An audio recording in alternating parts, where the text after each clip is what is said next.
So far, we've been talking about kind of the doom and gloom associated with the human impact on biodiversity. But there is an upside. There are scientific movements towards conserving and restoring our environment. And these are fields referred to as conservation biology and restoration ecology. So conservation biology is the goal to understand and turn around this rapid loss of biodiversity. And there are folks that spend their careers directing their efforts at helping to increase populations of endangered species. One example, we talked a chapter or two ago about the scientists who were studying the whooping cranes and actually using puppets to help bring whooping cranes into, help with the breeding of the whooping cranes, and their populations have actually soared. But there are also some other examples like the black-footed ferret. Again, my slides are not advancing. So this is the black-footed ferret, such a cute little guy. This is an example of the population approach to conserving populations. This is a nocturnal predator. Not much was known about it until the mid-20th century, but by that time it was almost too late. The population decline was already pretty severe. This is the only ferret found in North America, and they feed almost exclusively on prairie dogs.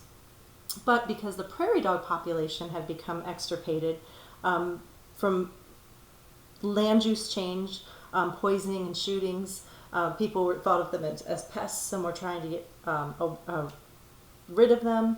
There were also some plague, so the loss of their food source, the ferret's food source, was a major concern, as well as they were also suffering from an endemic plague. Actually, it was some sort of like the animal version of the bubonic plague that was wiping out these populations. So scientists were able to capture 18 of the remaining ferrets, and they began breeding them in captivity to rebuild the population numbers. They were careful to try to be sensitive to genetic variation, so not choosing phenotypes that would only pass certain genetic traits along. And in 1991, they were able to reintroduce the captive ferrets back into the wild, and they've been tracking these guys, and the success rate has been pretty high. Other captive breeding programs are being used for other kinds of species where population numbers were previously low. So this is a plant called a silver sword. It's native to Hawaii, and biologists have planted thousands of these that they've grown in greenhouses in hopes of re-establishing the wild population. So these were once super abundant. Actually, when they had a meadow full of these, it looked like a snow-covered meadow, but they were overgrazed by goats to near extinction. And those goats and sheep and things that were grazing on them were essentially invasive species because they were brought onto the islands. They were not native to the Hawaiian Islands. They were brought there by people. So these areas where they've been replanting these plants has been protected from browsing, and the greenhouse-grown populations have been reintroduced into the wild, and their populations are beginning to reestablish.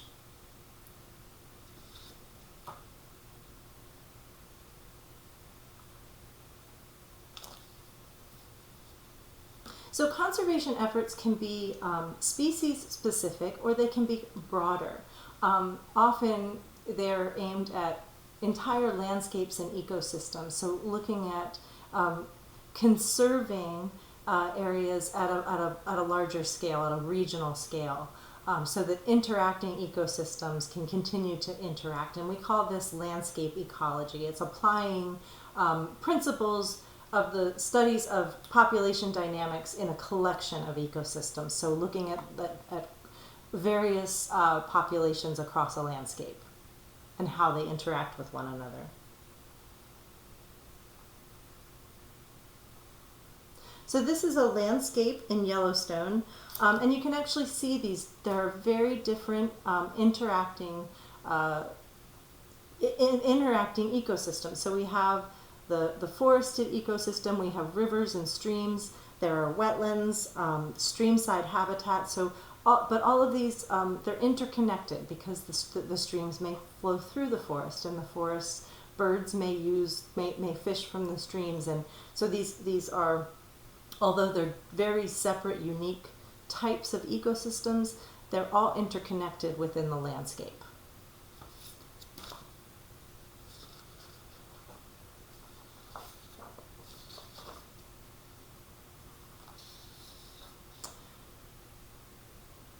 But sometimes these edges between different ecosystems within a landscape become cut off by human activities, surprise, and this can help to accelerate species loss. So, for example, a road may be placed through, between a forest and the neighboring stream, or there may be a bridge built or some kind of dam that disconnects one ecosystem from another.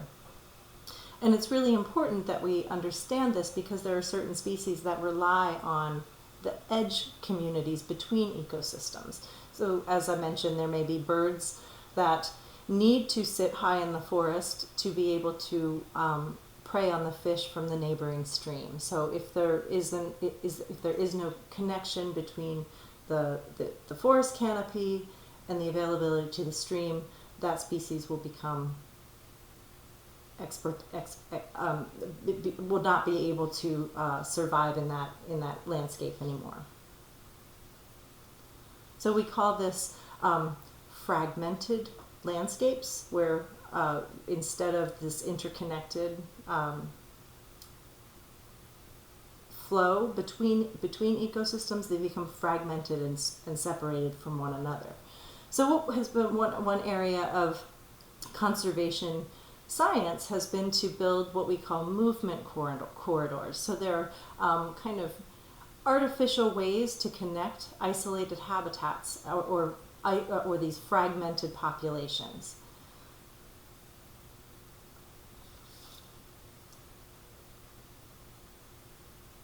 So again, as I mentioned, some organisms thrive in these edge habitats because the resources from two adjacent areas are necessary. Like this guy, this is the brown-headed cowbird, and it's an edge-adapted species that lays its eggs in the nests of other birds. So they forage in open fields, they prey on insects that are attracted to cattle and other large herbivores, but they also need the forests where they can find their nests for their nesting and laying their eggs and reproductive habitat. So again, they need both the wide open fields where they can find large mammals to eat the insects that are attracted to those mammals, and then they also need the forest habitat as well.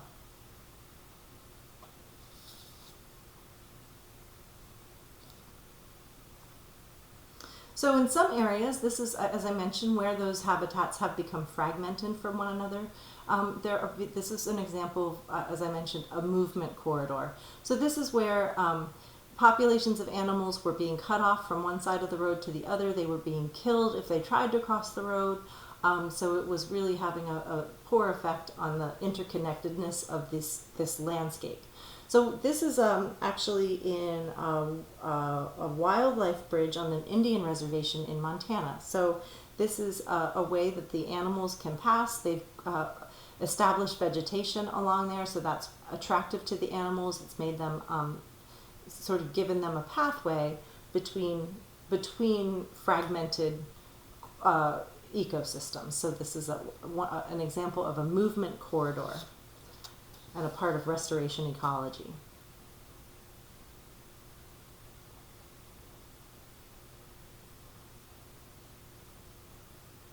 So, as we talked about in the last chapter, thinking about population dynamics and population diversity, one area that scientists study related to that is understanding where there may be a biodiversity hotspot.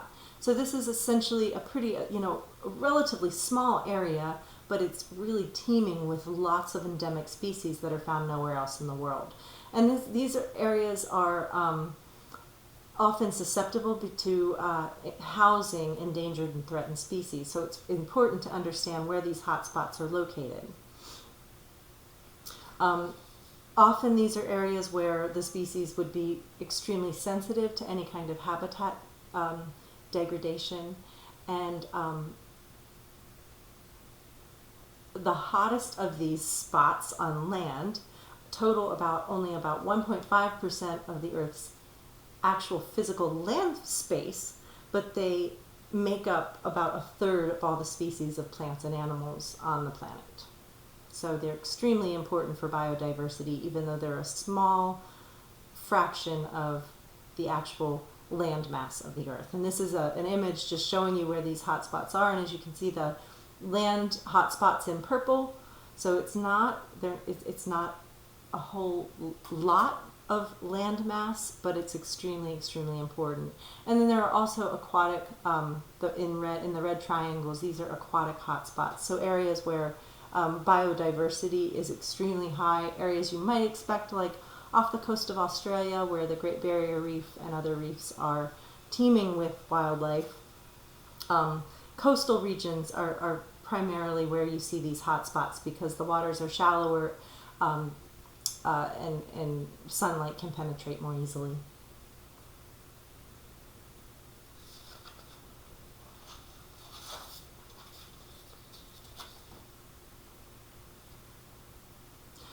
But we can't just focus on hotspots. We need to pay attention to conservation at a global scale. So this is a loggerhead sea turtle, one of my favorite animals on the planet. And what happens? They don't reach sexual maturity until they're about 20 years old. And what we're seeing is, even though they're not necessarily we've seen in a previous chapter that they can actually go from continent to continent. They can swim from continent to continent. So they're not just located in these hotspots, but they are, if they don't reach age 20 or so, they're not going to be able to reproduce. They're not making it to the sexual maturity age, and their populations would decline. And lots of these turtles are getting caught in fishermen's nets before they reach that the age of reproductive maturity. So, and in addition to that, if they don't get caught in nets or have some kind of other kind of fate in the ocean, they're suffering from habitat loss as their land nesting habitats are being converted into resort areas and being developed. I think I mentioned how the street lights have also been a threat to sea turtles that nest on land because they're attracted to the streetlights rather than the ocean, and they are preyed upon or killed soon after they leave the nest. So lots of human interactions, even in areas that are not considered hotspots, that we need to think about, again, on a global scale for conservation efforts.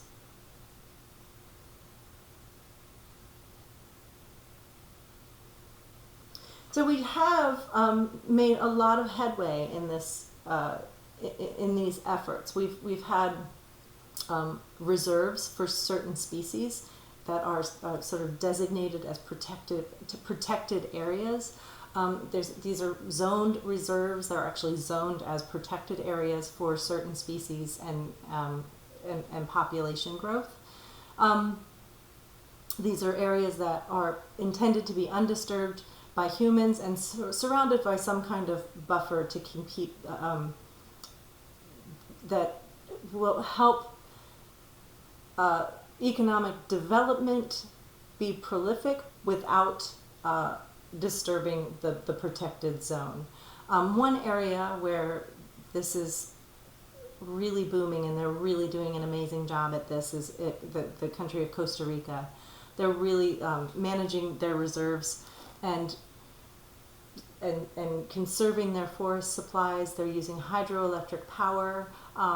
They're really leading the way in sustainable agricultural practices. And one of the things that they've done amazingly well in order to support also the human population is use their natural resources as a tourist attraction. So ecotourism has become an important way that they can, an important way that they can pay for their conservation efforts. And at the same time, they use their ecotourism as an educational opportunity to help folks understand the importance of conservation and conserving your natural resources. This is a map of the country of Costa Rica, and all of the national parks and reserves there are in red. So you can see that throughout the country they have lots of designated areas that are protected, but again, the areas that are developed they're doing so in a way that's really progressive in the conservation efforts.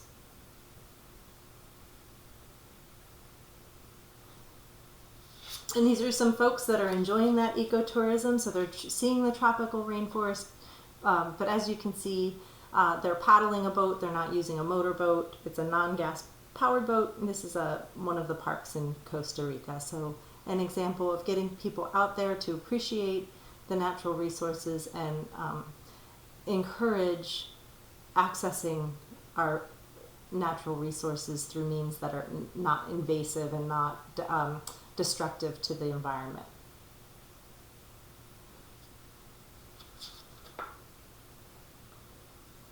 So one example of this conservation effort through protecting areas and having these protected zones can be looked at through one species that's native to our country is the gray wolf. So biologists began studying the gray wolf in the 1990s, and they realized that they really required a larger area for hunting and accessing resources, and that they had some protected zones, but they were requiring passage between these protected zones. And that wasn't available, and they were being hunted and preyed upon, mostly hunted, when they were not in the protected reserve. So they would leave the protected area to get to another protected area and be hunted along the way. So this inspired them, scientists and conservation activists, to create what's referred to as the Yellowstone to Yukon Conservation Initiative, which we call the Y2Y. So this preserves this connection between different habitats throughout the gray wolf's migration patterns, and it reaches from the Rocky Mountains of Canada into the northern part of the United States.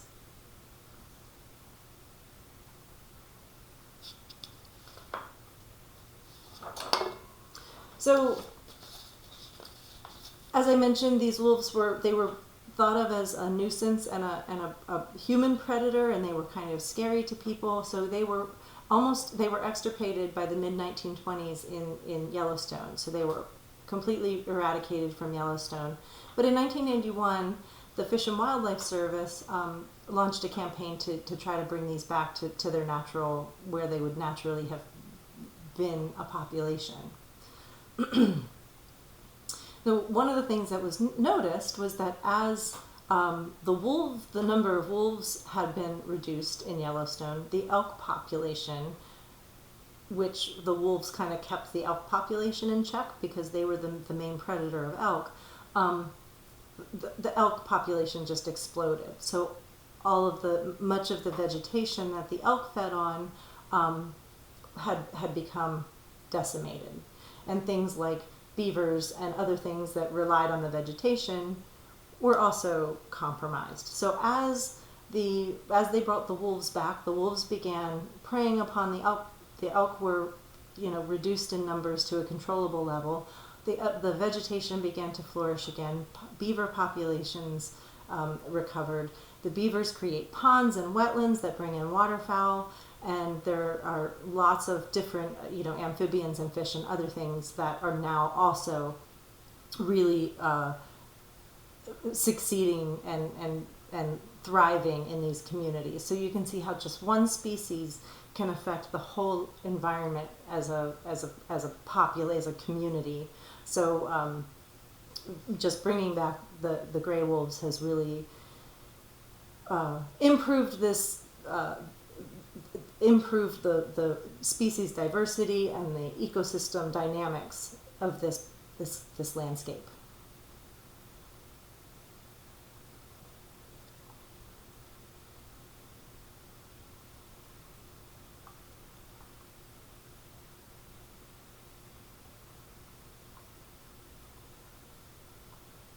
Sorry about the slow slides, guys. Plus, they're just kind of gorgeous animals. So there's what we're talking about. There's the gray wolf that we're talking about. And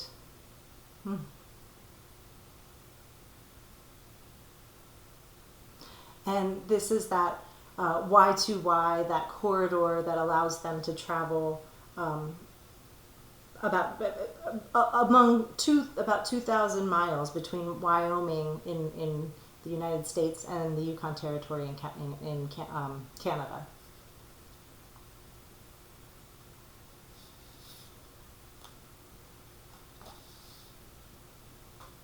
And these are the elk that the wolves will prey upon. So again, these when there's no predation on these guys, they wipe out the vegetation and the vegetative community, and then down the line, all of the organisms that rely on that vegetation and those different communities.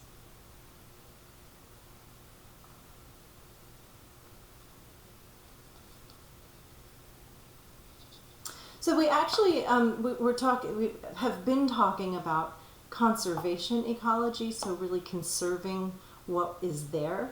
But there also is a science called restoration ecology, and this is actually what I do in my full-time day-to-day life. This actually uses ecological principles to restore degraded areas back to their natural state. So removing pollution or replanting native vegetation, removal of invasive species, restoring streams that may have been straightened or dammed, things like that.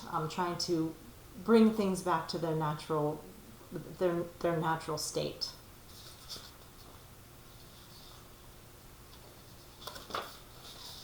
This is an example of restoration ecology. This is a sunflower, what we call bioremediation. Remediation just meaning repair. So using biological matter to repair poor conditions, poor environmental conditions. So this is in Japan. This is a sunflower meadow or sunflower bioremediation that was planted in Japan in soils that were polluted with uranium by the nuclear disaster after the 2011 earthquake and tsunami. So these plants can actually take the uranium out of the soil and help bring the soils back to more natural conditions and unpolluted conditions. So this is bioremediation for pollution removal. These kinds of restoration projects can be small scale. They can take place on, one small little wetland or stream, or they can be very large scale projects. So one large scale project that's attempting to restore damaged landscapes is the Florida Kissimmee River Restoration Project. And this is one of the largest landscape restoration projects in the world. And what it's doing is restoring the river flow and the associated wetlands in the southern part of Florida to improve wildlife habitat.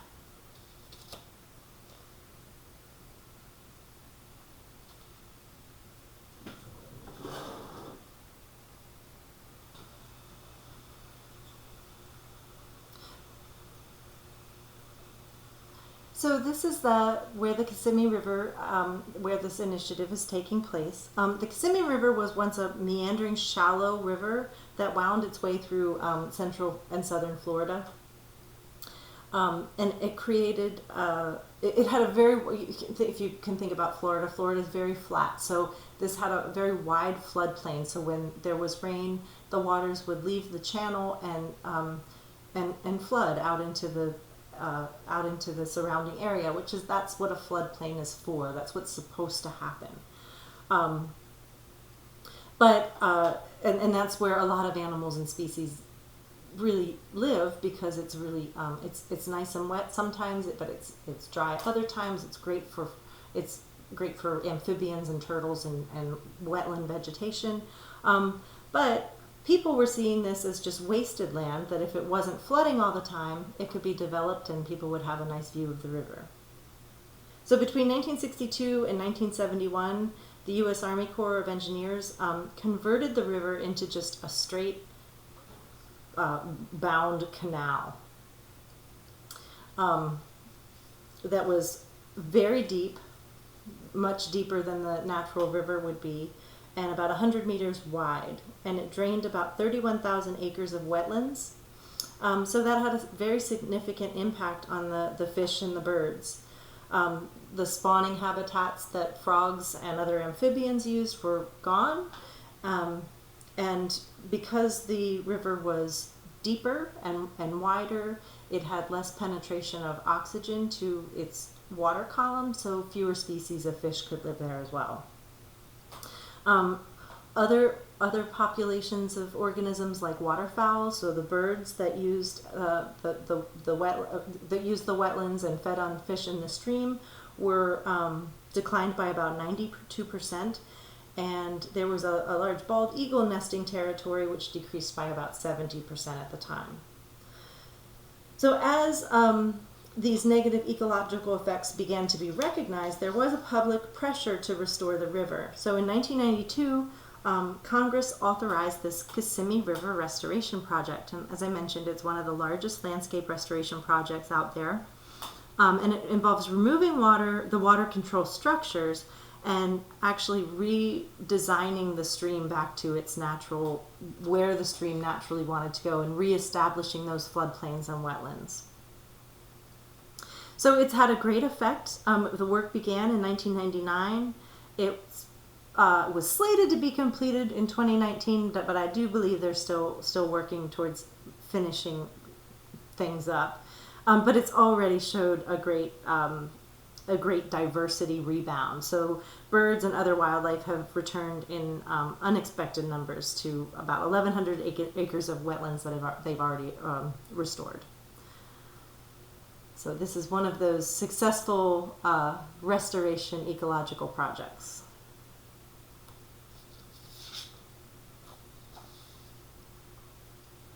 So another thing we can do, just because we need to be sustainable as a species as well, so people are always going to continue to need to develop and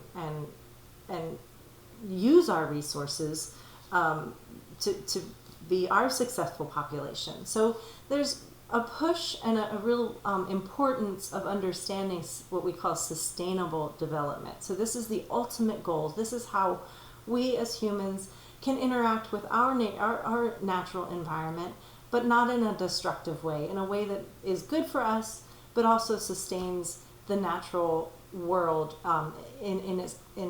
with as little disturbance as possible.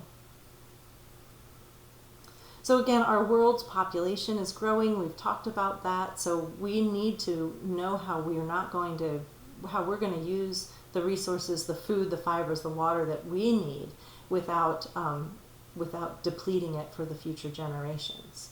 So we have to understand this, and we have to come up with a way to manage our natural resources so that we can be sustainable for future generations.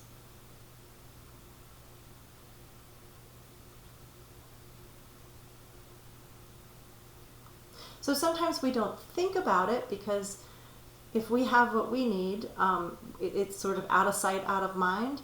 But there is a real risk that if we don't think about moving forward in a sustainable way, we're not going to have the resources we need for humans to persist as a species. So this idea of sustainable development, it meets the needs of our current needs without limiting the resources, the availability of resources for future generations.